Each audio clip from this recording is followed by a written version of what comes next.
All right, hello Guild Wars 2 gamers, Muckluck here, still talking kind of quietly because my voice is still recovering. Got a doctor's appointment about that, but for now, let us continue.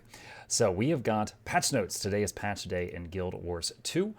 It is January 13th, and they have got some new notes here.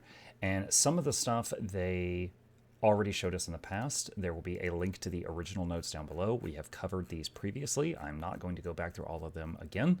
And on top of that, they've got new changes that are superseding some of the old. So if you are like, oh my gosh, where's the change to Beast Mastery for Ranger? They promised.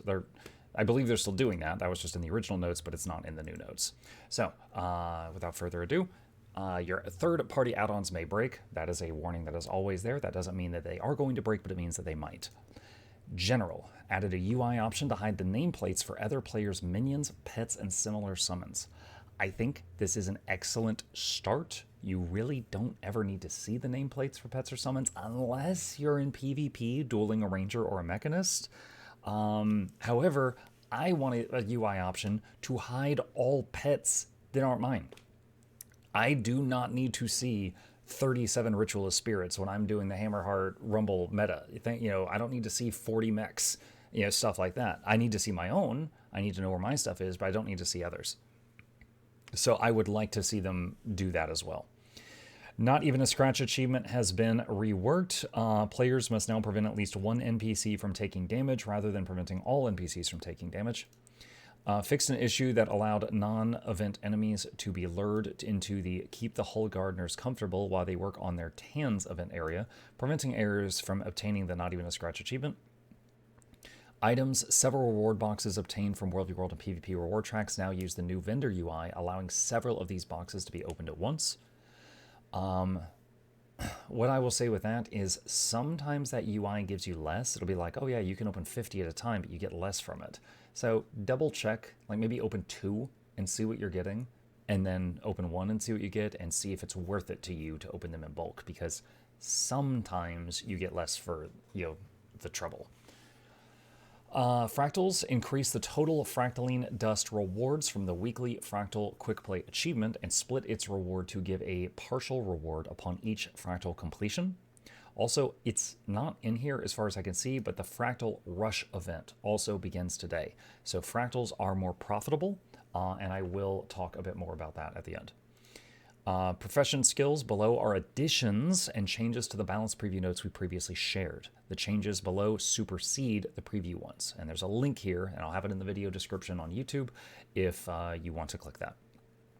Technobabble. Reduce day's duration from 3 seconds to 1 second. Very surprised by this. So Technobabble is an Asura racial ability. And like most racial abilities in the game, it's kind of really long cooldown for what it does, so it's not used in most game modes. I'm guessing someone found a place to use Technobabble that I'm just not aware of where it was really good, so they're nerfing it. Historically, ArenaNet does not like when one race is better at doing a class than other races. They want it to just be kind of a fun thing, but they don't want a toxic environment where people are like, oh, it's a non-char engineer, kick him, stuff like that. All right, Engineer. Glass Cannon, reduce damage from 10% to 5 in World v World. High Caliber, reduce crit strike chance increase from 15% to 10 in World v World. Hematic Focus, reduce crit strike chance increase from 10 to 5 in World v World. Conduit Surge, reduced burning stacks from 2 to 1 in PvP. Devastator, increase the cooldown from 20 seconds to 25. And it reduced burning stacks from 3 to 2 in PvP. Scrapper changes. Object in motion, reduce damage increase per effect from 5% to 3 in World v World. Applied force, reduced additional power per might stack from 15 to 10 in World v World. Amalgam, defense protocol protect, increase cooldown from 25 to 30 seconds in PvP. Defensive protocol cleanse, same thing. Gaseous state, increase cooldown from 30 to 40 seconds in PvP. Double Helix trait now increases the cooldown of Evolve in World v World and PvP. Okay, so again, all of those changes are in addition to the previous ones. Guardian Luminary. Sovereign of Light, reduce the power coefficient from 1.7 to 1.5 in PvE, reduce base healing from 773 to 508 in PvP, reduce the base healing from 1200 to 700 in World v World, reduce the healing coefficient from 0.7 to 0.5 in World v World. Empowered Armaments, reduce the strike damage bonus from 15% to 10% in PvE only. I got a few people in my patch notes pinging me right now that are saying that they have still not fixed the Luminary Alacrity Radius. Apparently, Luminary, assuming what I'm being told is the truth, apparently Luminary, when providing Alacrity, is still not hitting the radius that the tooltip says it does. So if you are playing a Luminary that's providing Alac, whether the heal or the DPS version, maybe do a little bit of testing of that so you can get a feel for what it is right now until they fix this. Luminary's Blessing, reduce damage reduction from 7 to 5% in World v World, reduce base healing from 590 to 290 in World v World, reduce healing coefficient from 0.15 to 0.1 in World v World. Radiant Armaments, reduce bonus outgoing healing from 15 to 10% in World v World. Illuminating Inspiration, reduce the recharge amount from 3 seconds to 2 in World v World. Valorous Stance, increased recharge time from 30 to 40 seconds in World v World. Radiant Resolve, reduced base healing from 1600 to 980 in PvP and World v World, reduced healing coefficient from 1.4 to 1.0 in World v World. Dazzling Hammer, reduced the power coefficient from 0.75 to 0.3 in PvP. Luminous Staff, increased cooldown from 15 to 20 seconds in PvP. Gleaming Blade, increased cooldown from 20 to 25 in PvP. Lucent Thrust, reduced the strike power coefficient from 0.9 to 0.5 in PvP. Effulgent Stance, reduce a barrier gain from 2900 to 2k in PvP.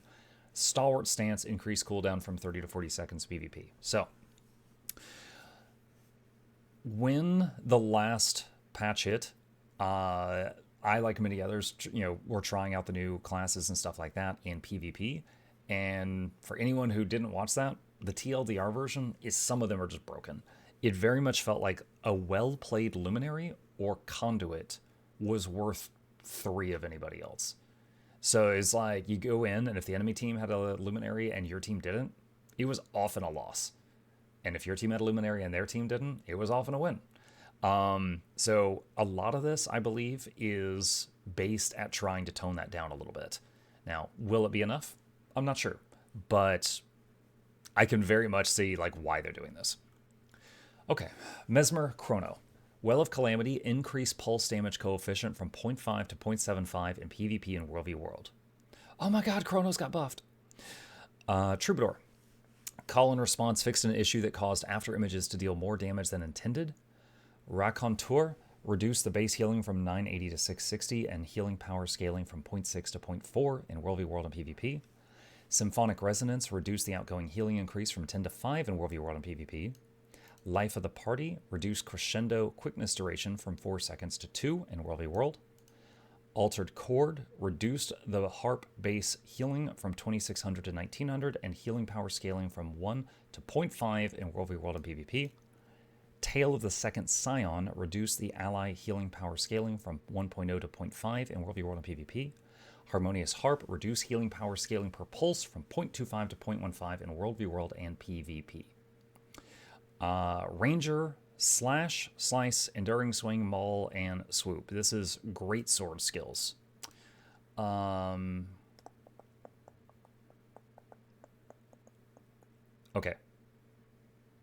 The damage of all Ranger Greatsword skills was very, very slightly increased in PvP and World v World. That's it. Revenant. Abyssal Chill, reduce the torment duration from 6 seconds to 4 in PvE. Conduit, Hex Eater Vortex, reduce torment duration from 5 seconds to 3 in PvE. Twin Moon Sweep, reduce bleeding and confusion duration from 8 seconds to 4 in PvE. Release Potential Mesmer, reduce torment stacks from 4 to 2. Bolstered Bonds, reduce condition damage increase with Legendary Demon Stance from 150 to 75 in PvE, so half. Mistfire, reduce the burning stacks from 2 to 1 and the burning duration from 8 seconds to 6 in PvE. And Enhanced Embodiment, increase Cosmic Wisdom extension from 1 second to 5 in PvE. Surprised to not see more PvP stuff in here, but maybe I'm forgetting about some stuff from the other notes. Just a moment. Okay. Yeah, there is some stuff in the other notes. All right. That's it. That's all that Ranger's getting. No, keep him once again. A reminder: everything I'm reading now is in addition to the last round of patch notes, which we've already gone over, and it's really long, and I can't read that all again right now. But yeah, here I'm going to link it once again for the live chat, and inside that is a link to the previous notes if you need it. Okay, so Thief, Antiquary, Meticulous Custodian. This trait no longer grants increased stacks of beneficial artifact effects. Enterprising Aristocrat, reduce the initiative gain from 2 to 1 in World v World and PvP. Possessive Hoarder, increase the radius from 240 to 360. Excuse me. Chalk Shield, reduce the initiative refund from 100% to 50 in World v World and PvP. Hollow Dancer Decoy, reduce the cooldown to reduction from 50 to 33% in World v World and PvP. Exalted Hammer, reduce the base healing from 2500 to 1300 in World v World and PvP. Forged Surfer Dash, reduce the burning of additional bombs from 6 seconds to 3.5 in PvE. Reduce the burning of additional bombs when the Meticulous Custodian trait is equipped from 8 seconds to 4.5 seconds in PvE. Reduce the power coefficient of additional bombs from 2.4 to 1.2 in PvE.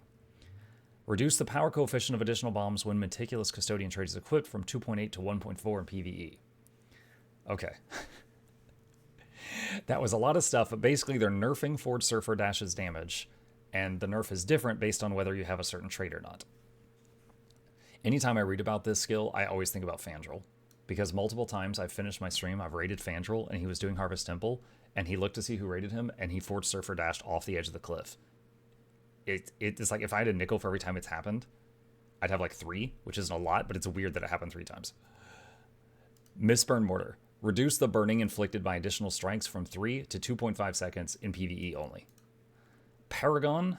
Fixed an issue that caused the active chant skill icon to shrink if recast. It's just cold. All right, late notes. World Polish. Fixed an issue that allowed hostile creatures to pull away from the magic mirror targeting minigame in Twisting Hollows.